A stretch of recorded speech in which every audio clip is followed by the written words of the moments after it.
somewhat of a perm because it's like too even. You know, I just picked it out. He's been taking care of this afro since the quarantine. Like he's been touching it up for a while now. Yeah, because I'm like, this dude, he must be doing something because ain't no black person here that neat. Like, I'm saying. I try, man. I try.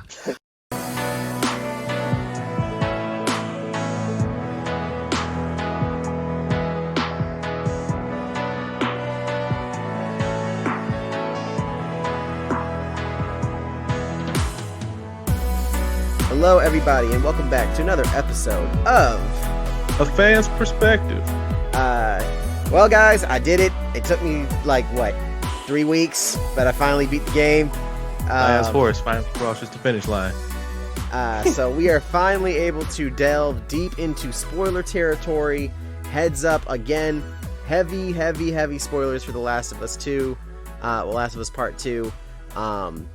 I hope anyone that has not beaten this game, that's interested in playing this game, can just wait, because in my opinion, it is a game that you do not want spoiled for you, especially part of it, because you need to have that experience. Good luck, boy.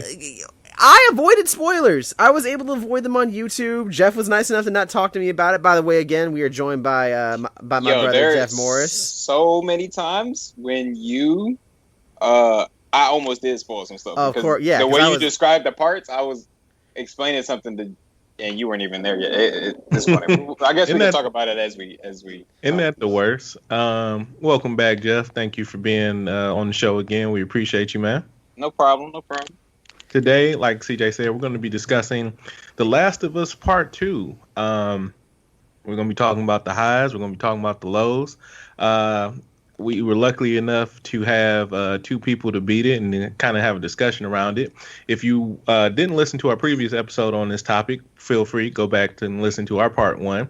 I actually haven't played The Last of Us Part 1 or Part 2. You played part of Part 1. You just I got to the I think the third subway. So I did, man. Once Jeff. I was telling CJ, man, and I guess it's because I came so far along, but yeah. you know, in The Last of Us, the first one, you got to go on the subway. Obviously, it's clickers down there, but for some reason or another, we went into another one for like the third time, and I was just like, bro, I can't do it. I like the game. You don't like horror games, do you? Yeah, it's kind of. It depends. It depends, but you kind of not. I kind of lean away from them. Okay. Like I have a harder time, but if the story is good, you played Resident Evil.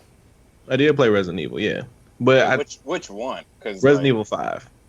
Oh yeah, see that's not scary. It's not horror. It's action horror. Yeah, that's true. That's true. Same with 6. I can't play Resident Evil 2 or anything. I just know that would. That's on my list. I have it. I got it over the holiday, so I might actually try to play that at some point this summer, but I've heard it's great. I've heard very, very few negative things about the Resident Evil 2 remake, but yeah, I know it's also a pure horror game, so we'll see how that goes. So yeah, I'm going to be asking these gentlemen some questions as an outsider, getting their perspective on the game, discussing what I know, because I was able to kind of get spoilers and look at the story and figure some stuff out due to the controversy ahead of them. And yeah, we're going to get, these different fans' perspectives. Now, I want to start off by saying I think everyone can agree that The Last of Us Part 2 is a great game. Yeah, I have to wholeheartedly say that. I don't know, there are people that are openly saying it's a terrible game, that it's not enjoyable.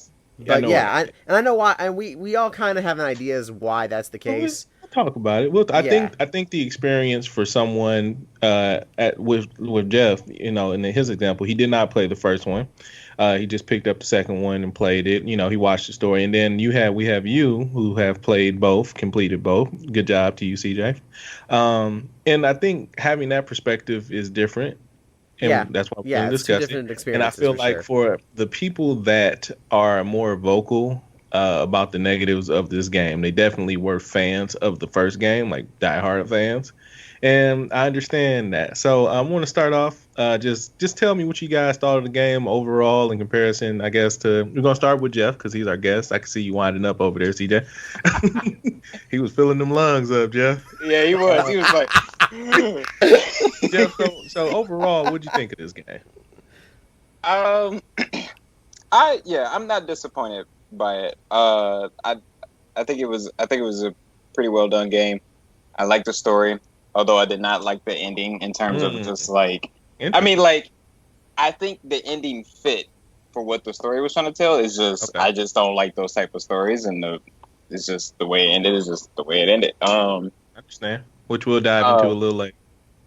I really like the style of gameplay switch, like after you play as Ellie for a little bit, then all of a sudden you switch to Abby, and like just her mechanics, I thought were really good. I did think that like towards the end of the game there were some parts where it was just like, okay, you just kind of dragging this along because you know you need to make this a little longer than what it is. And I just want to get back to Ellie to see what the heck happened. Right. Understand it. But overall, yeah, I think it was a pretty good game. CJ, if you could give a brief, just how you feel about it or felt about it, and yeah, so I will consistently say that the growing consensus amongst the Last of Us fandom is that it is not as good as the first one, and from a story component, I can agree to that. Okay. Because when you finish the first game, it really is just like it's this kind of melancholy feeling of both hope but also kind of sadness because you basically you weren't able to pick, and you had to deal with the fact that you sacrificed humanity to save this character that you not only helped move around for the entire game, but you also played as for part of the game. And I remember when I did that, I was really like, I didn't want Ellie to die, so I was okay with what Joel did. But so I felt sad that I had to make that decision, but I lived with it and I was okay with it. But with this one, yeah, the ending, like Jeff said, the ending is just painful. It's not a fun ending. I'm not going to say this is a game that I would go back and play for the story. If anything, I would go back and play for Abby's storyline to a certain point, because I really like this is going to be controversial for some folks, but I loved playing as Abby after a certain point in time. Grab your pitchforks. Just because.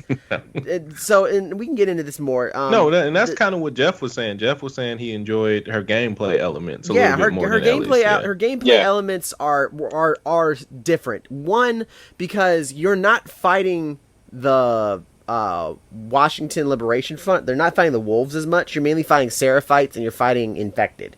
And her version of the game is a lot more of maybe more of a survival horror game, but they give you the ammo to do so. Like, they give you flamethrowers, they give you a really powerful shotgun, they give you a crossbow. Like, they give you weapons that really make the game more enjoyable, in my opinion, than the weapons you're given with Ellie.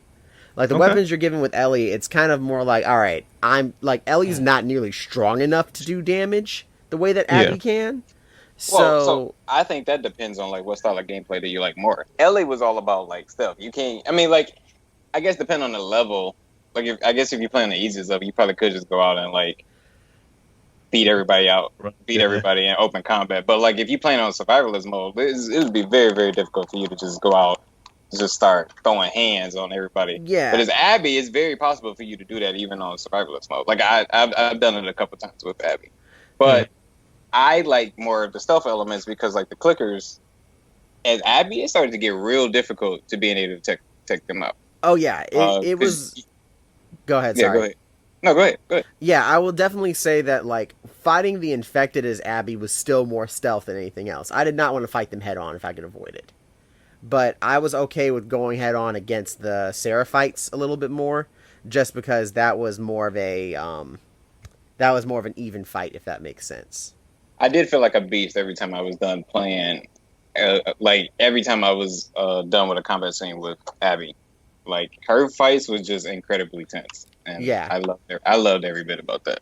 Yeah, I can definitely agree to that. Side note, this is part of the spoiler warning, but this is part of the controversy of this game. Is the fact that we do play as Abby for more than just the first 5 minutes of the game. Yeah, Yeah. now I'm gonna yeah. So since we're talking about the controversial stuff, because we kind of touched on last episode that we talked about this, like the pros of the game, right? Yeah. Like one of the major things I've kind of seen this be, I find this is funny, and I mention this because we talked about this topic a lot. A lot of people have compared the game to season 8 of Game of Thrones in a sense, right? And that comparison comes from, well, it's been 7 years, so we expect it to look nice. We expect it to play well. A lot of people's major issues with The Last of Us Part 2 have come from the story, the character decisions, as well as the way that you are kind of guided through the story. And, initially people were saying like it's kind of brutal, but Jeff made a very good point last episode. Like, it's an apocalypse basically. Like it's gonna be brutal. First thing we doing is eating Scooter if we have to. Oh no! No! You're not bringing my dog into this. No, got too much meat on his bone. Oh no! You love the dog gameplay. Remember? Oh my god! So the dog gameplay. Hold on, let me finish. Oh. Let me finish. But those are things that I think CJ, me and you were discussing it once you finally beat it. I think CJ was saying it would have been rectified in a sense if the game would have provided a little more choice. Like this is a game that could have benefited from having multiple options, not just you have to brutally kill a dog. But maybe you can incapacitate the dog, and that's the first thing I want to bring up to you guys. Do you guys feel that this game could have benefited from multiple endings, multiple choices, feeling like you had, like, I know you had freedom to kill, in a variety of ways, but do you feel like there should have been more variety in what you could do so you could play in a way that's maybe more fitting for you? Or so I will say. Hey, let Jeff go. I'll let you go first, Jeff. I'll let you go first. I don't. It's hard to say that because, like, yes, morally speaking, I don't want to be killing these people the way that I'm killing these people, right? Like that. and dogs, yes, I'm a proud dog owner, and definitely didn't like that. But I feel like since they switch it from Ellie to Abby, and like you see as you're playing as Abby, all of the things that you did as Ellie the couple of days before, and you see, shoot, I killed Mel, I killed Owen, I killed what's the dog's name? Alice. Oh my god! Like they force you to play with. You develop a connection with Alice as Abby, and if I only had incapacitated her as Ellie before, I wouldn't have felt that same connection. Okay, you know what I'm saying? So, which is a good point because you what was I gonna say? You didn't play the first game, and we're gonna tie back into that, but I want you to finish your statement. I just wanted to say when we get over to CJ, but finish your statement. No, I mean that's literally it. I just feel like part of the aspects that I really enjoyed about the game is the feelings that I had in the fact that I knew, okay, I just killed these people. I killed this dog, like, and now I'm developing a connection to this dog that I know is about to die in the next day. So it's like, I don't know. I thought that added extra points to the in the game, like in being wanting to continue to play this game. Gotcha.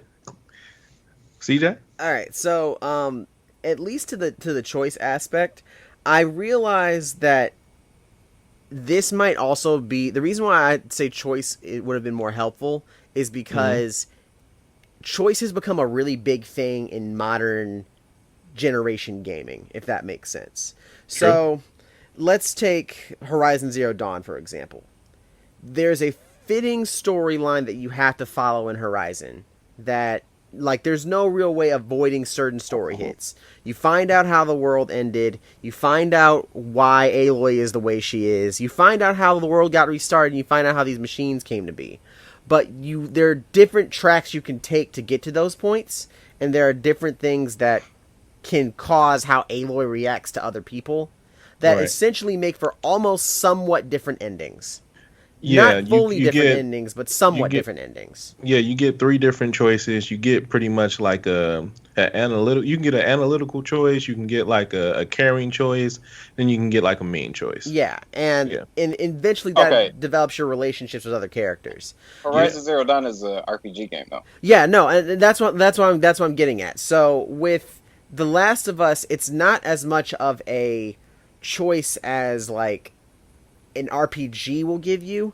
It's more of a I I wish that instead of doing what where like it affects like your gameplay or anything like that. I just wish that there was some kind of a butterfly effect in this game, kind of with what you've seen with Detroit Become Human, Heavy Rain, or Until Dawn, that are story driven games that where your choices end up mattering later on. And I think that would have been a big thing. Like I would have preferred for us to be able to say, okay, well, when, for example, when we go to the aquarium and decide to let Jesse go help Tommy instead of us follow Jesse to go help Tommy.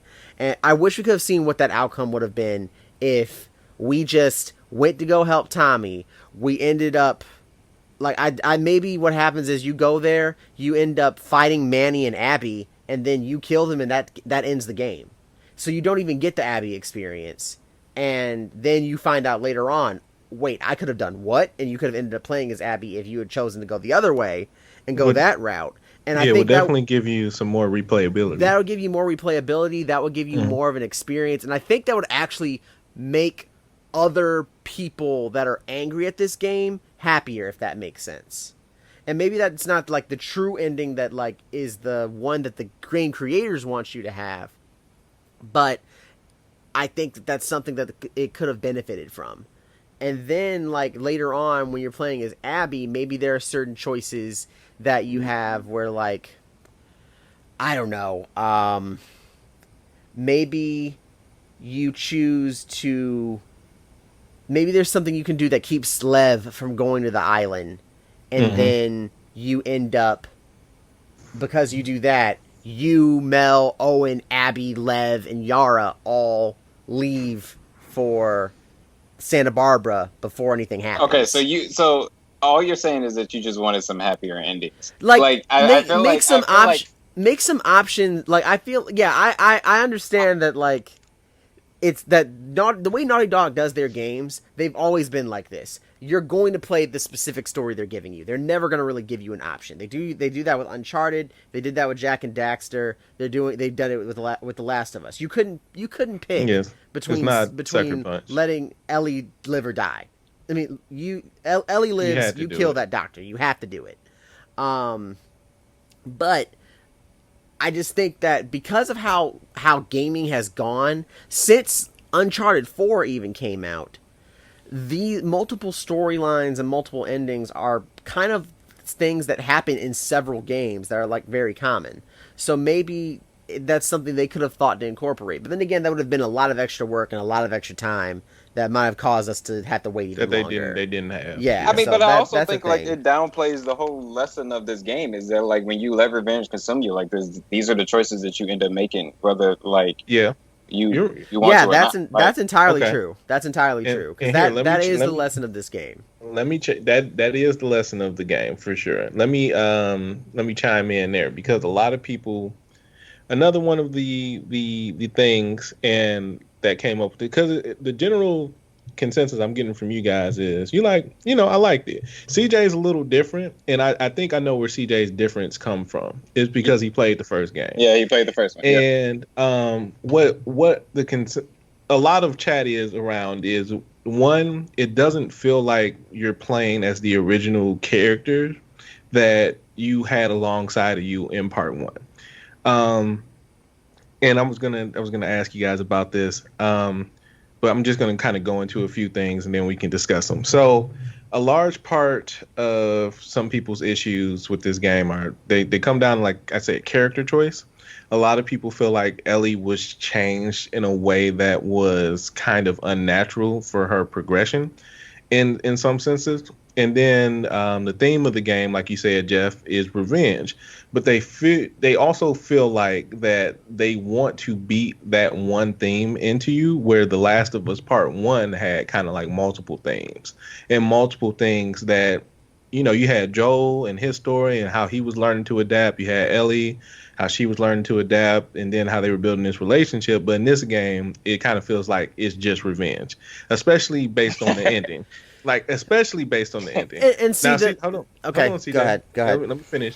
And kind of tying those 2 points in together, going back with pacing. The first The Last of Us was roughly 12 hours. This one is roughly 22 to 25 hours, depending on if you try and do and pick up every little thing. So a lot of people, because by now, if again, spoiler warning, if you don't know, a lot of people were upset when you had to restart as Abby. Now it was an initial shot. Yeah, It was because I was not ready for it at all. I was mad But too. and like I remember I called both of you and I was like, "Yo, I lost all my upgrades, all my Exactly. weapons. I spent mean, all this time building Ellie up to be this like assassin basically, and now now I'm fighting with Abby who doesn't even have basic skills." You got that handgun, boy. And she had an AR-15 that did a lot of damage if you upgraded it. And properly. then that was another thing is that like when I finally felt like I got a hang of Abby and like how to switch out her guns and use them properly and stuff like that, then I went back to Ellie for like another 15 minutes, and that was it. Yeah, like, that was definitely one of the more annoying parts. Like I remember I had waited to upgrade I think it was either the stability or the fire rate of the AR because I had been upgrading all the other weapons that you get with Abby, and all of a sudden I was headshotting with the AR-15 like it was nothing, and that would have made the game a million times easier. And I'm just like, okay, cool, I got this for the rest of the game. It's gonna be great. It's done. Like after I did that, I only had like one more playthrough, one more thing to do, and I was done. That was really frustrating. I mean, I think they probably did that because that's if you play New Game Plus, you get all those upgrades. Okay, so that's probably fair. like That's their fair. way of forcing you to replay the game. Mm.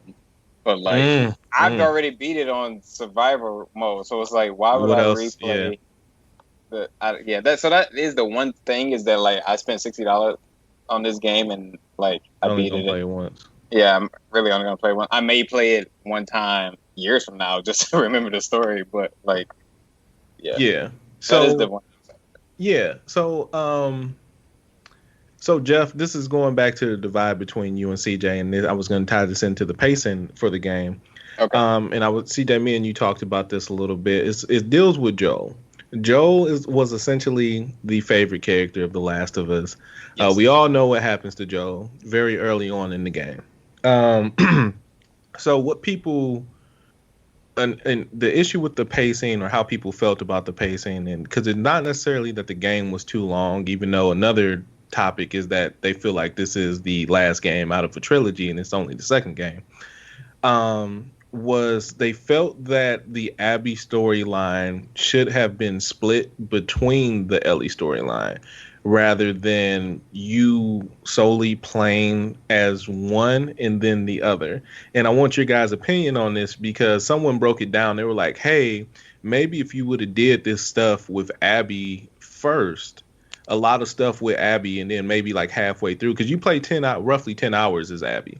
If they were like maybe it cut off, 4 or 5 hours in, so you can get introduced to these people and why, Abby is upset with Joel or introduced to her friends and so on and so forth, and then you kind of go along as Ellie and you hunt them down. They felt like it would have hit them harder versus, well, I already know these people are going to die. I already know this dog is going to die, like you were saying. And they would have enjoyed it a little bit more because you would have built that connection with Abby and her friends from jump.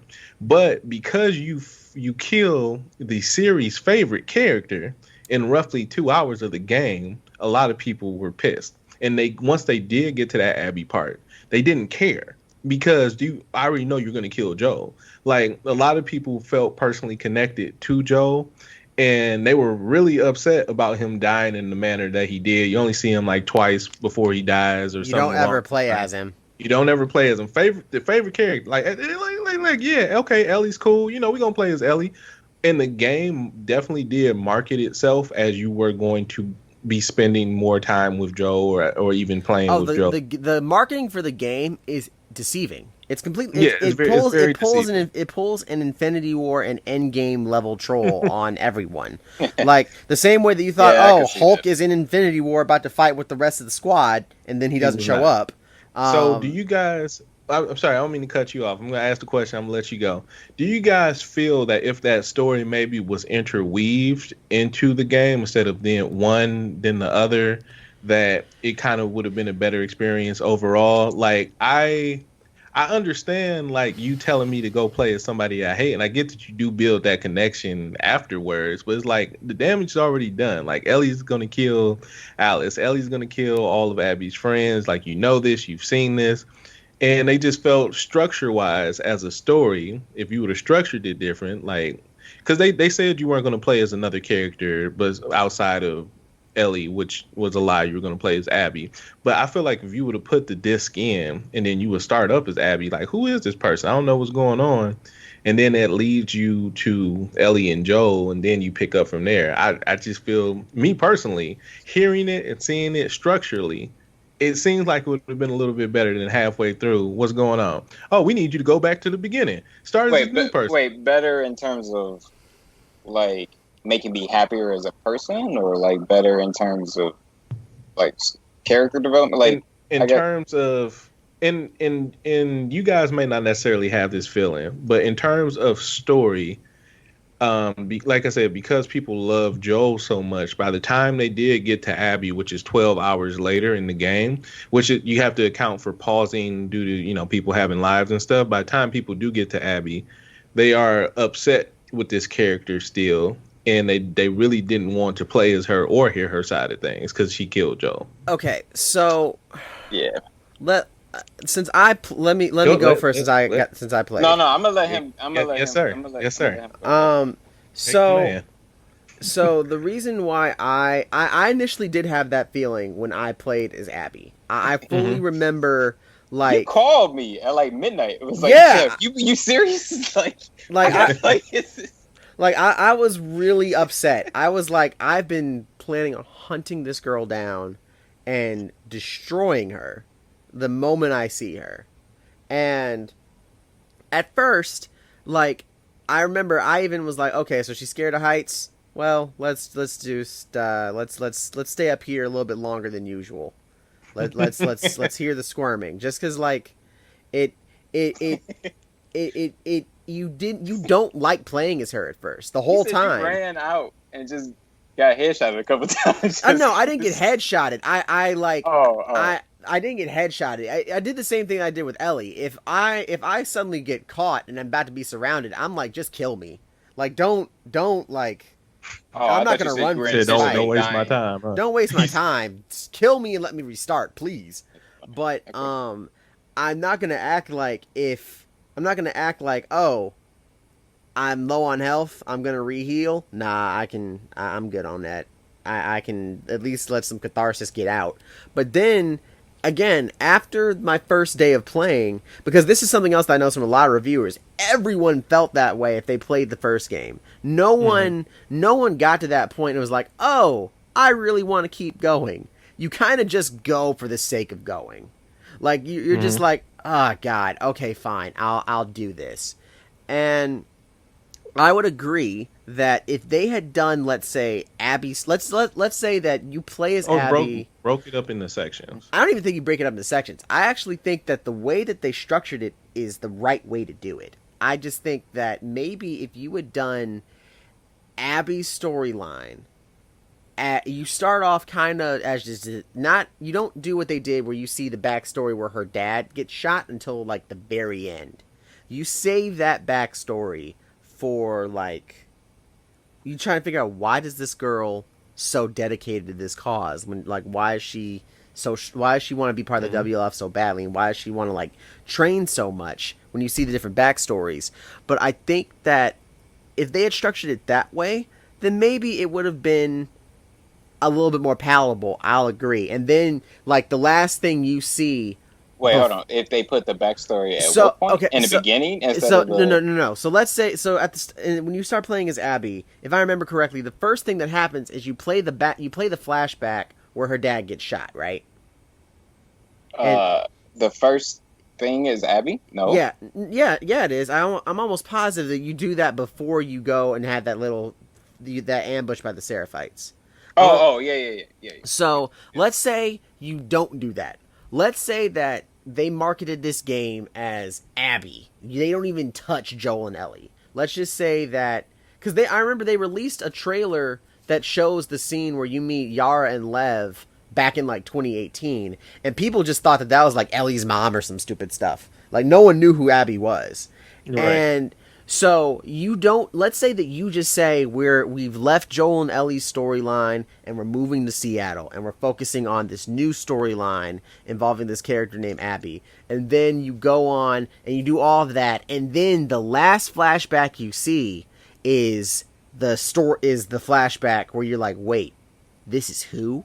And then you go and you see that her dad gets killed by Joel, and then you move to Ellie's storyline, and like there's a whole way you get into that. Like let's just say like you go that route. I think that again that people would be happier to do it that way, but then you like there's different patches and different ways you kind of could have moved the storyline where it doesn't have the same effect that this version does, that could have been more palatable to a lot of people. But at the same time, I also think that was the director's point, if that makes sense. Yeah, Like I feel True. like if you do it, I feel like if you do it that way, then you're just feeding into the example that the game is trying to portray, is that like this is what happens when you get consumed by revenge. Because literally, players would just be like just be filled with revenge and playing it down that way. And then it's like at the end of the game, yes, I finally killed. Well, I feel like they would even be even more disappointed by the ending because Well, the yeah, ending. we'll get to the ending. Oh, should I No, not? no. Go ahead. No, Okay, no. because the It's it. ending, you don't kill Abby. So, like, yeah, I spent all this time as Yeah. Ellie thinking I'm about to get revenge, and then the ending, I don't get the revenge. but here's the I feel thing. like that would have been harder to swallow See, okay. if they switched it the way that you. Here, let me. Go I'm ahead, sorry, Shelby. Jeff. I don't mean to cut you. No, I was go gonna say, ahead, let me chime in. So the reason I wish me personally, I think like CJ was saying, would have been more palatable if they would have broke it up into sections. Like let's say you start off as Abby, and I personally think you should have saw the flashback first. That should have been the first thing you saw, in my opinion, because story wise, we're talking about now something that has happened in a previous game, and you are not up to speed or caught up on this until however many hours, like I said, 12 hours into this game. That already happened. That's in the past. So you need to get, me personally, story wise, an idea of what's going on or why this person is doing what they're doing. Because if you start off as Abby and you have the introduction of her friends, and then you see her kill Joel, then you switch over to Ellie. As you go through the story, if you do something like that, I feel like you would be more conflicted over who was right and who was wrong versus, hey, revenge is bad this whole game. Everybody's out for revenge. Revenge is bad. And then later on, we're going to try and make you feel bad because you killed these people, but they're actually nice guys. You know, they got a nice dog, nice little life going on, little Asian people here. You know, it's not that bad over here on this side.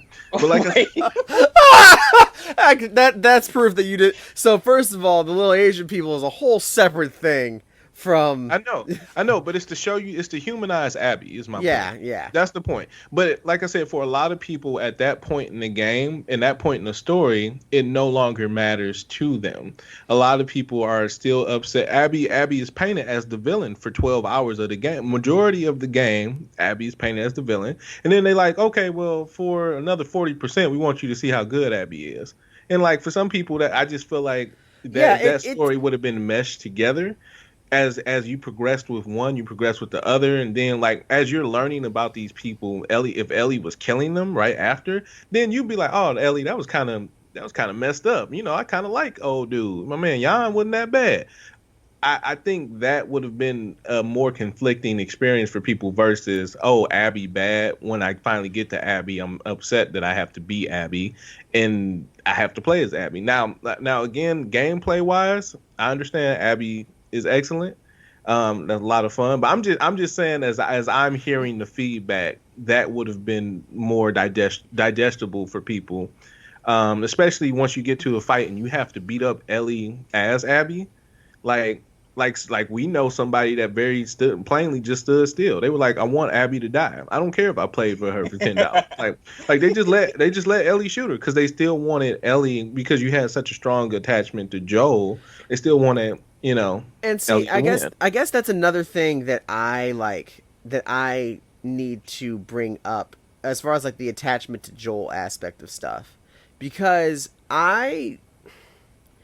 I'm not gonna say that the attachment to Joel isn't real, because I really do enjoy Joel as a character. I really think that he is one of the best characters of the last generation, and by the last generation I mean PS3 era. But at the same time, I guess for me, Turn and up, CJ. I guess for me, it's more of a thing of like, and maybe it's because I had a gut feeling he was going to die because of all the leaks that happened. Like, I Mm-hmm. really do wonder what happens in this world if there was never a leak of anything in the game Mm-hmm. and people didn't know that Joel dies, period, and it happens. Mm-hmm. Maybe the If that leak hadn't happened, I wouldn't have bought Last of Us Part Two. really. Yeah, I understand that. the leak is actually why I bought the game. Okay. Okay. And that's the thing. I kind of do wonder like what the overall feeling would be, because I feel like people would be even angrier. But I feel like they also just in general got angry because it happened, and they didn't like they already went into the game with a bad feeling, if that makes sense. At least the people Mm-hmm. that had seen the leaks, they already went in the game with a bad mindset. I get Now, what you're saying. but again, I also I do understand why people are mad, because like you said, Joel's a great character, but I just don't think that like I understand what they were going for. In my opinion, it worked Let me ask because you this: why is Joel a great character? I don't know. Like I don't have that same level so of like. because when you're playing as Joel and like you're playing and like you hear how he goes from this really hard and almost rotten person because of what happens to his daughter in the first game to becoming human again and becoming getting a second Opening his chance at being a heart father and yeah. opening his heart and everything, and Mm-hmm. then you see him essentially getting a second chance with Ellie. You really do connect with that in the past game because your emotions are tied into his emotions coming back. Exactly. And with this game, it seems like his emotions just weren't allowed to be explored anymore. But in reality, it's 4 years have passed. Joel has been allowed to be a fully emotional character, if that makes sense, within the context of the timeline of this game. He's had Mm-hmm. 4 years where he has been able to grow and live a regular life again, which is part of the reason why he ended up trusting Abby in the first place, Mm-hmm. because he became trusting of people again, and he kind of started living a more not a a less guarded life than what he was living when he lived in Boston. And I also think that because of this, he's end up being like the other thing that I think is what really bothers people more than anything else about this game is that the last game was all about the interactions between Joel and Ellie, and we don't get that nearly as much in this game outside of flashbacks. And in one of Mm-hmm. the flashbacks, Ellie basically says never talk to me again, and it almost feels like and you find out like towards the end of the game, and this might be able to drive us towards the ending portion of the game, that Joel and Ellie were about to finally reconcile before he got killed. And Yep. that makes you even more kind of understand why Ellie is on this revenge kick, because that chance was taken away from her. Yeah. And And Yeah. oh, go ahead. but then by playing as Abby and seeing kind of everything that happens, at least what happened with me was when you get to that last portion where you're playing as Ellie, I legitimately was angry that this was happening. Like I when Ellie decides. Wait, what last portion specifically? After Ellie and after Abby beats the crap out of Ellie for a second time. Like basically, after you think she kills Tommy, she's about to kill Dina, but luckily Lev and man, when she almost killed Dina, I almost couldn't watch because I thought that she was gonna give it. Like I turned my head, I was like, no, please, but no more. But luckily, Lev has humanized Abby so much again that she realizes I don't want to be this person anymore. So she just kind of leaves Ellie there with a broken arm and a busted up face. And you fast forward to like 9 months later after Dina's had this kid. Ellie and her are raising him on a farm. On a farm, Ellie's living a normal life, and the entire time that was happening, I was just worried that randomly someone's going to come up and shoot and kill Ellie, just like out of the blue in a cutscene. But it was just a really safe, happy ending that could have been the ending of the game, but it's The Last of Us, and they don't give you happy endings. So you have to now deal with this fact that you, as Ellie, are giving up this life that you have a chance at because you're still so consumed by revenge. And when you no choice. No, you don't have a choice about it. But then you also understand that when you find out that this was going to be the last chance, like this all happened the day after you decided to reconcile things with Joel, I understood why she still felt the way she felt. Like I understood why she felt like not only did she treat Joel like crap for like at least a year or so, leading up to it, but like this person, Abby, took a chance at what could have been happiness away from me, and it's different than the happiness I currently have.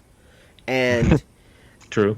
And then when you get to the ending portion of the game, like I don't think anyone's supposed to enjoy that ending. No one's supposed to enjoy it. Like that's the thing. And that's another thing that people have to kind of deal with is the fact that it's just a really painful ending where you have to deal with this brutally awful fight. This brutally awful fight where at certain points I don't even know if I'm playing Ellie trying to kill Abby or if I'm trying to stop Ellie from stabbing me.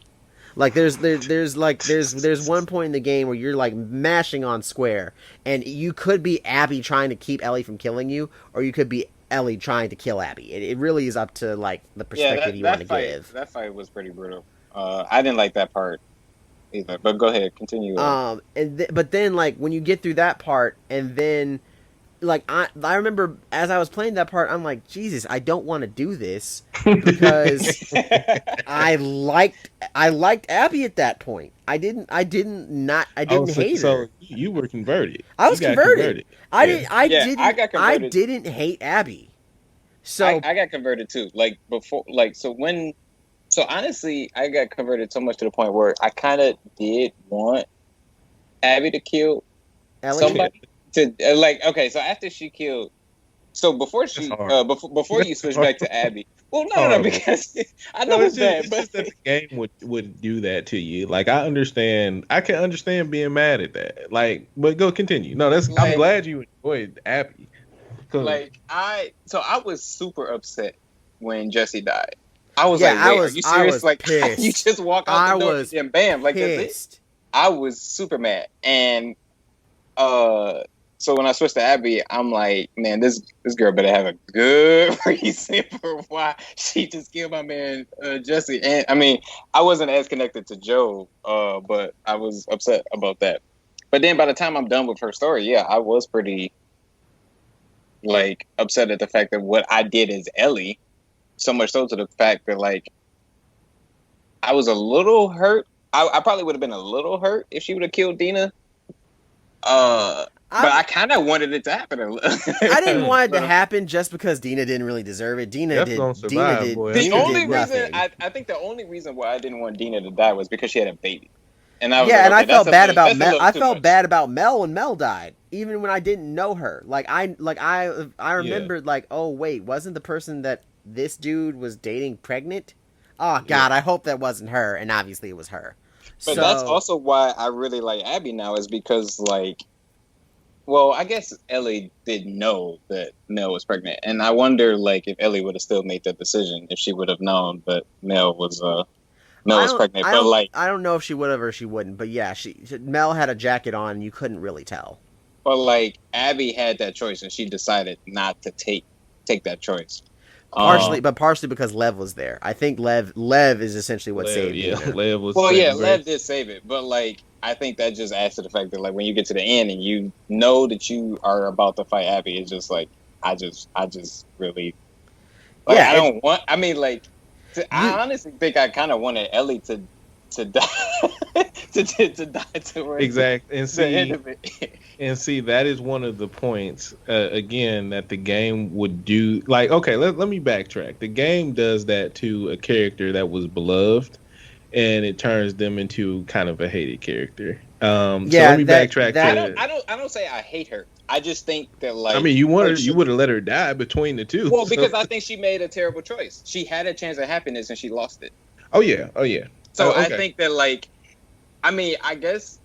So my version of the story would have been, yeah, Ellie would have died at that, because like literally it would have been fulfilling that revenge completely can consume you. Yeah. Yes. So I think that would have like, I don't know in terms of like the rest of the gamers like how that would have felt, but like I think that would have sold the story even more, or that lesson.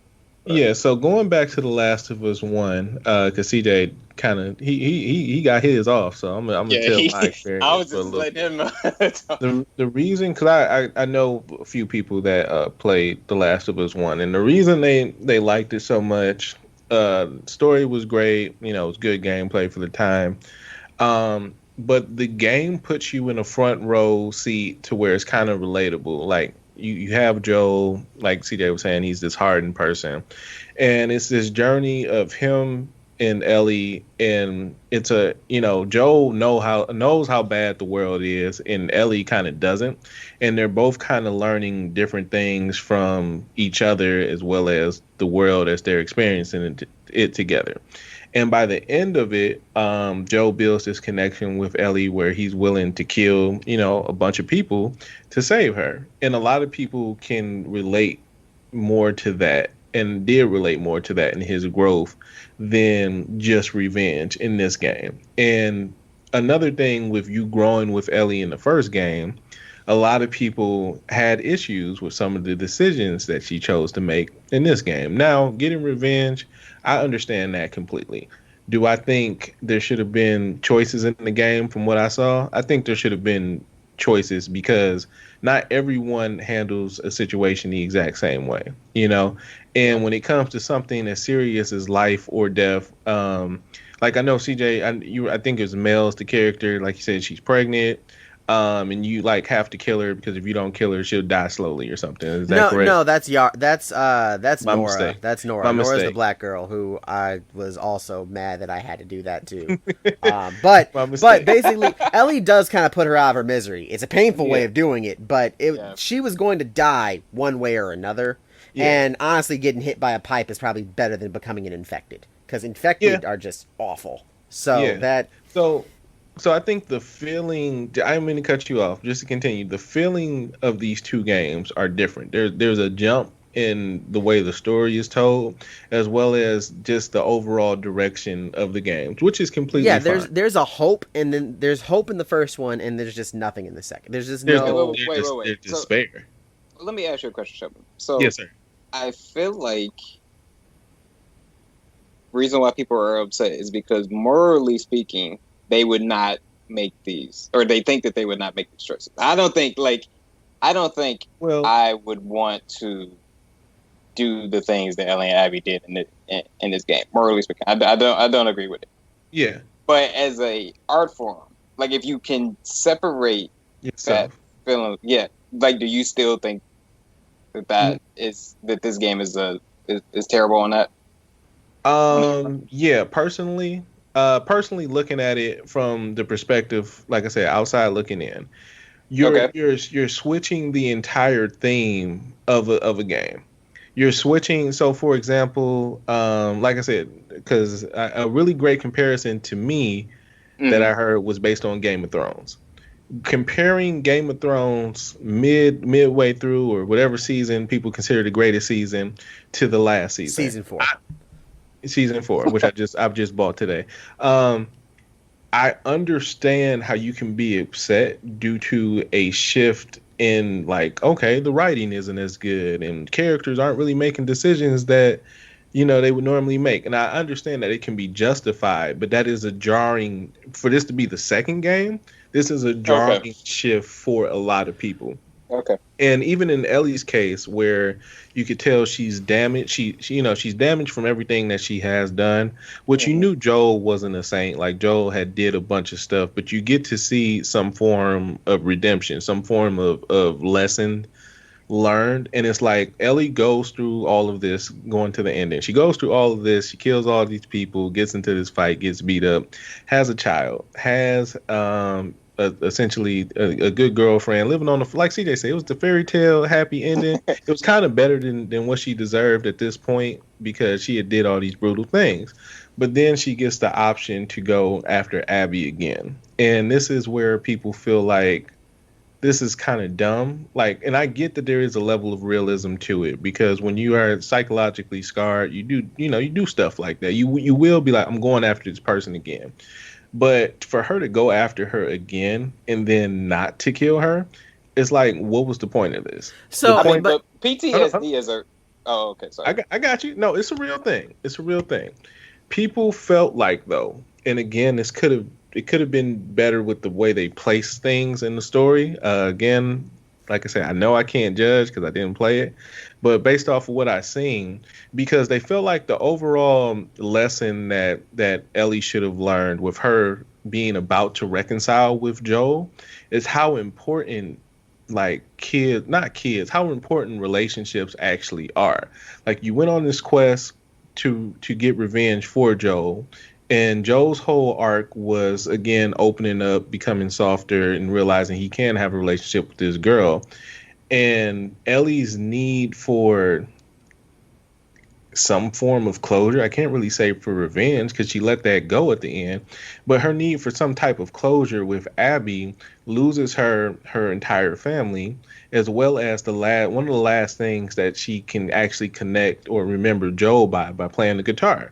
And it just feels like for a lot of people, like yes, you were trying to drill home revenge bad, the whole game, revenge is bad. Like you get to experience all these wonderful people and you kill them, revenge bad. And then you get to the end and it's just like, okay, so you're telling me again revenge is bad because she lost her fingers in her family when it was kind of like an opportunity to say, hey, I've kind of because it's Tommy, right, that tells her where Abby is. yeah, it's Yeah. Tommy. Yeah. It's kind of like, hey, I got exactly what Joel was looking for this whole time, and I think that's what he was trying to, show me through those years, or whatever the case may be. But it's just like, okay, your whole thing was you had a connection with Joel, and now you have a chance to have a connection with your own kid, and it's just like, you know what? I'm gonna go not kill Abby real quick. Let me go help her out. So if okay, I don't know what their plans are. If they're definitely not going to make a part three, then okay, I would be They okay. are. I would have okay. Well, let's just say that they weren't. Then I think I would have been okay, or I would have if we knew that for certain that they weren't. Then I could say yeah, they probably should have did the other Happier way ending, of like yeah. that. Yes, but if there is going to be a part three, And I can I feel almost like guarantee you there will be. I feel like now that whole part three can be her redemption arc, Yep, and I that's what feel I was like thinking too. if they didn't have that part after the barn and like like I don't know, like I feel like you would have had to clear that up. Like she wouldn't have just magically been done with PTSD, right? So Like yeah, Abby would have now had to been in part three. Well, now she doesn't have to be. so here's the I go. Can I go ahead, Shelby? Go ahead. Sorry. I would just in response to Jeff, I would honestly prefer that. I would honestly, That Abby would be in part three, and then yeah. she I would have don't. to keep going through this. I think you divided the fan base to a point where most people don't like Abby, and most people don't like Ellie or the choices that Ellie made. So now, what is there? left for Ellie to do other than start off where you kind of start off with Joel in The Last of Us Part 1? Like, yeah, I'm still alive, I'm still here, and I Well, do what I have to do to survive type deal. there's a caveat to all of this that Go on. I think can work for a Get him, setup to Stone. part three. One, fireflies are still around. As far as Yep. we know, the fireflies ended up bringing everybody back to base. Abby learns about this before she gets jumped by the Rattlers. And at first, I thought that maybe that was the Rattlers playing a trick on her, but it happens way too quickly for that to be the case. Like, there's no way that they had the comms equipment to set up to like have this deceiving act where they show up and trick her into thinking that this random group still exists, and then they just jump her as soon as she leaves the building. I think they were just kind of following her and tracking her and waiting for her to leave. So if the fireflies still exist, I'm sure they've got some type of medical expert that still exists. Because right now, they made it seem like Abby's dad was the only person that could do something. But I've got a feeling there's got to be a couple other people involved. So that's one. Two, Ellie still being around means there's still someone who's immune that's around. Which means that there might be a chance at a cure. So essentially, what Jeff is saying, I could easily see this being part 2. And part 3, like you said, Shelby, she's in the same place Joel is at the beginning of part 1, where she kind of has nothing and is just this hardened, kind of just stuck person.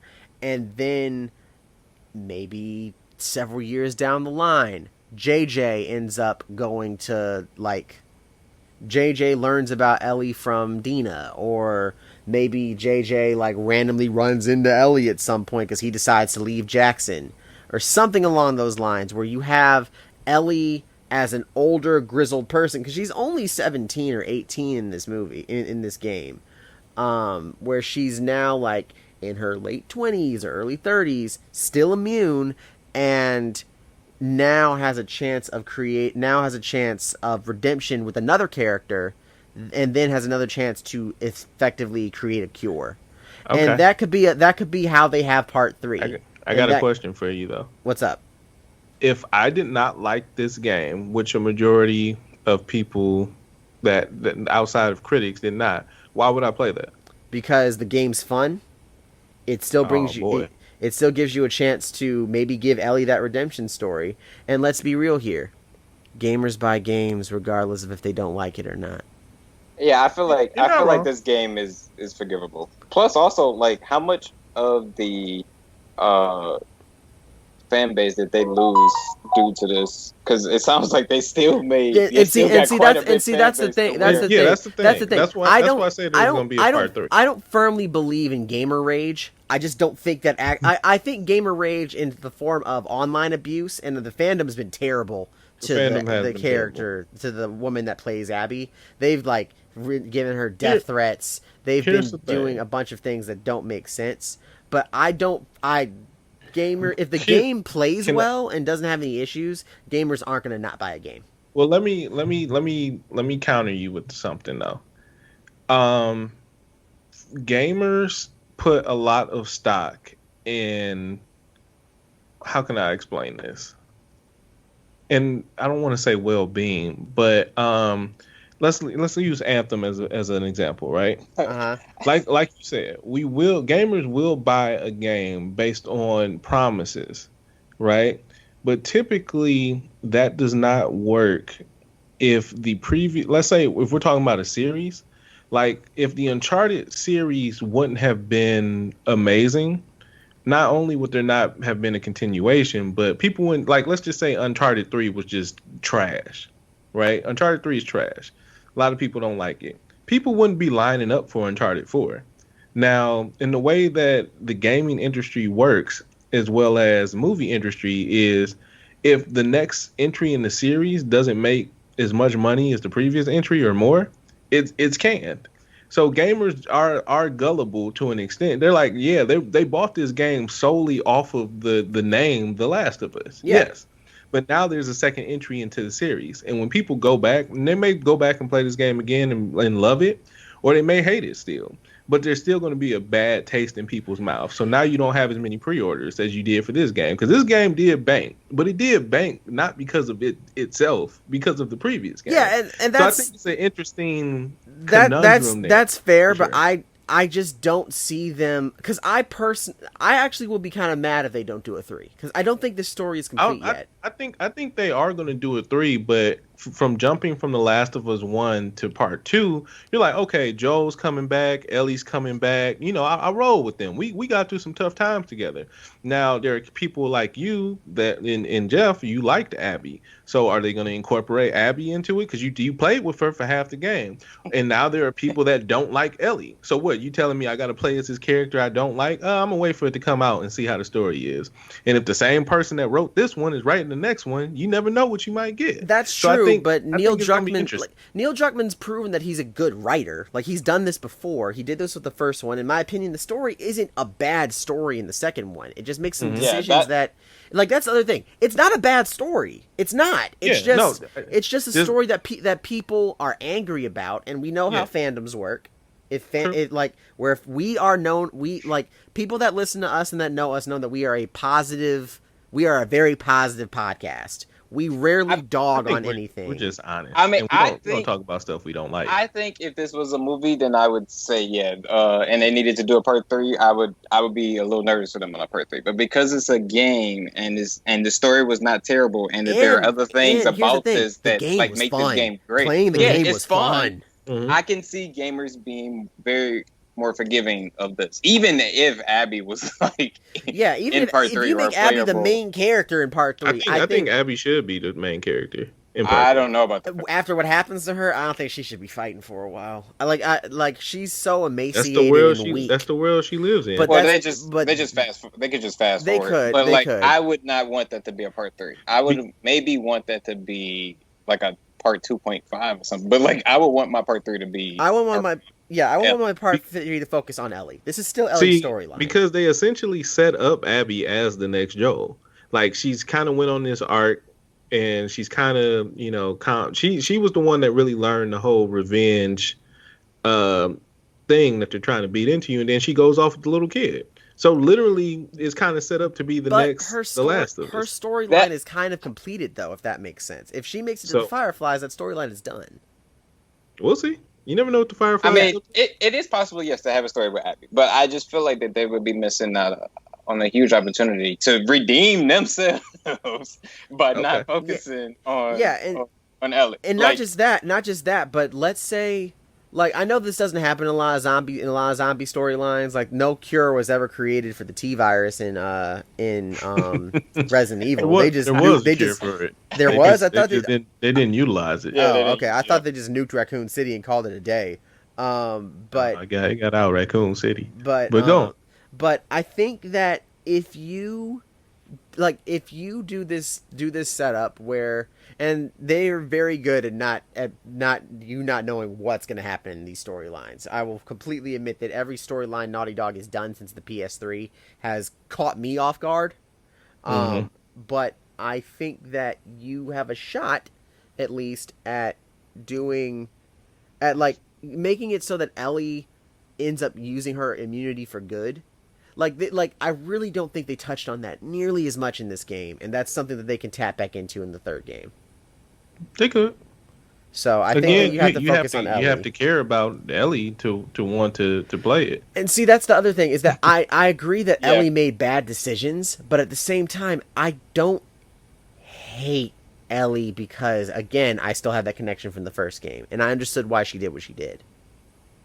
But then you have a fan base similar to Jeff that a lot of people are like, okay, and that's true. Die and that's true. But then again, maybe don't make Ellie the main playable character in the next game. I'm gonna say one last thing. I think it's interesting that the director of the game knew there was going to be a divide in the fan base, and no matter what way you proceed from here, whether or not you move forward with Abby or you move forward with Ellie, there are large portions of the fandom that either disagree with how Ellie was portrayed in this game, or, like you said, can relate to Abby and her struggle.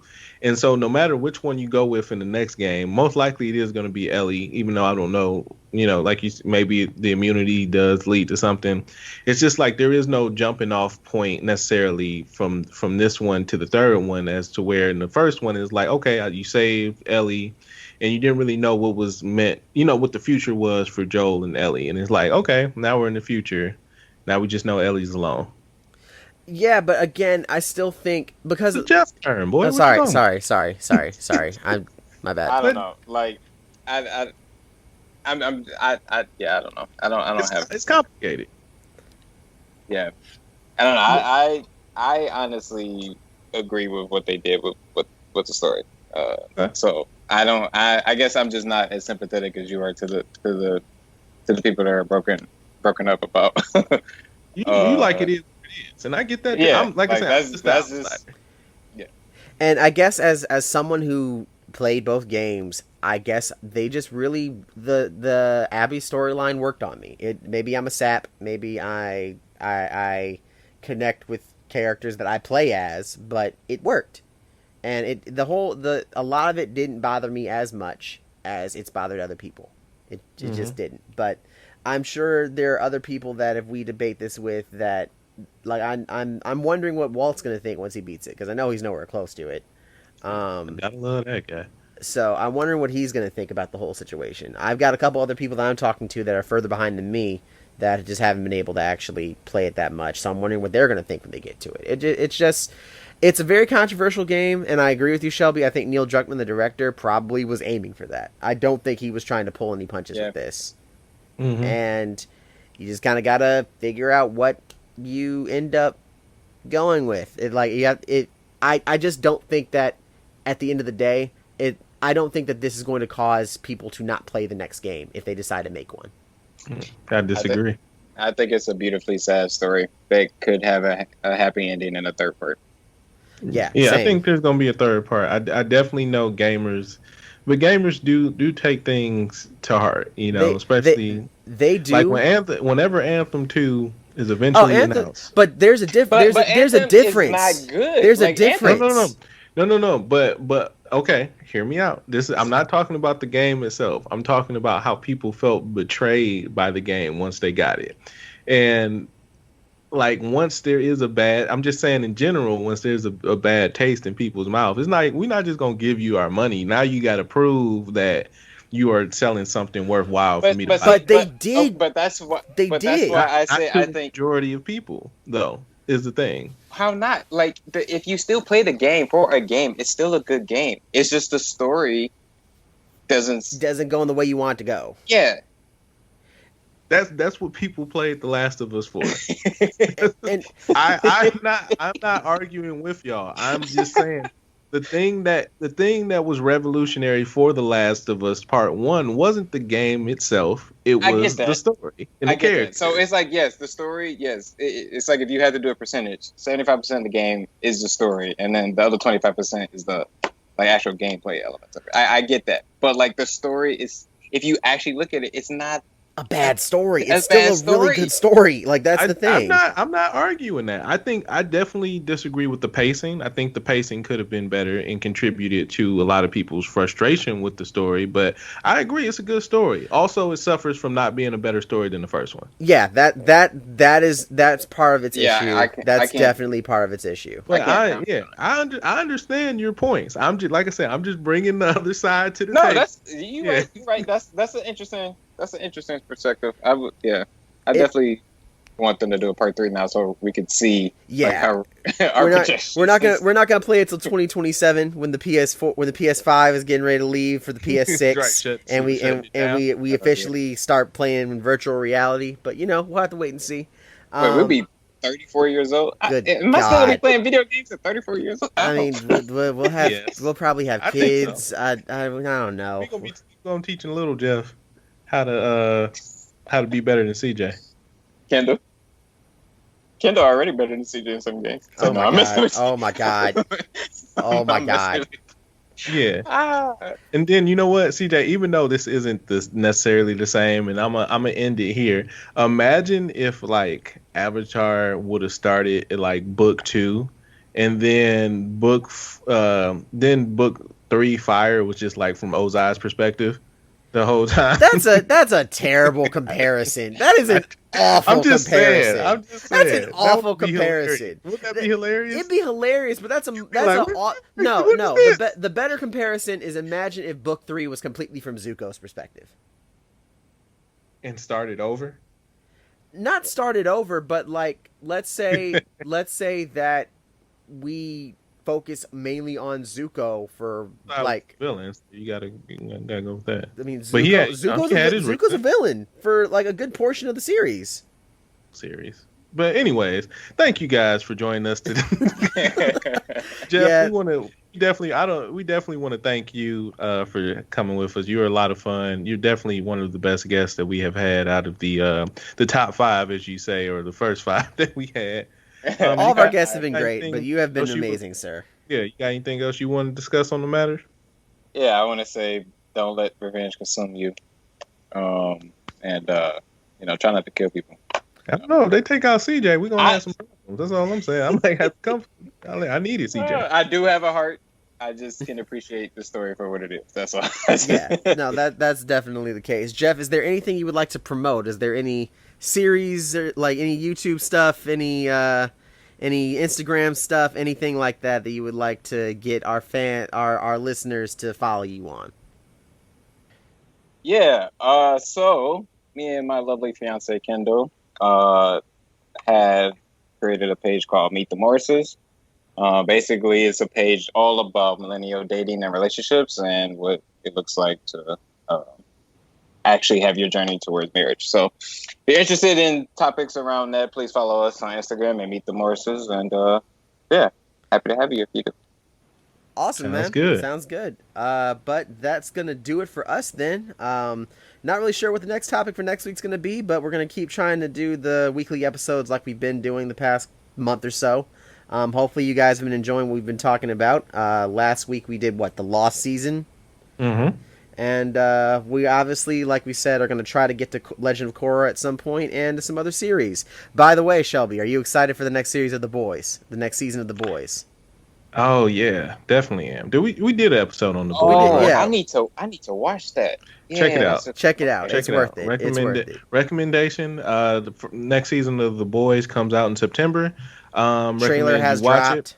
It's on Amazon Prime. Definitely looking forward to it. Love the changes that they did to Stormfront. So yeah, I'm excited. Yeah, and then also a new trailer for the Umbrella Academy season 2 is dropped. I'm looking forward to that. That comes out at the end of July. So we need to do something on Monster Hunter. Yeah, we can. That'll be another discussion for another day. Sorry, y'all need to. I'm acting like I'm praying. Y'all need to. We'll discuss some things, Jeff. We will definitely have you back to talk about some other topics for sure. But that's gonna do it for us, folks. I'm CJ. I'm Shelby. And joining us once again was the always amazing Mr. Jeffrey Morris. Thanks again, sir. Oh, thank you, CJ. Thank you very much. And this is going to be a Fan's Perspective, signing out. We'll catch you next time.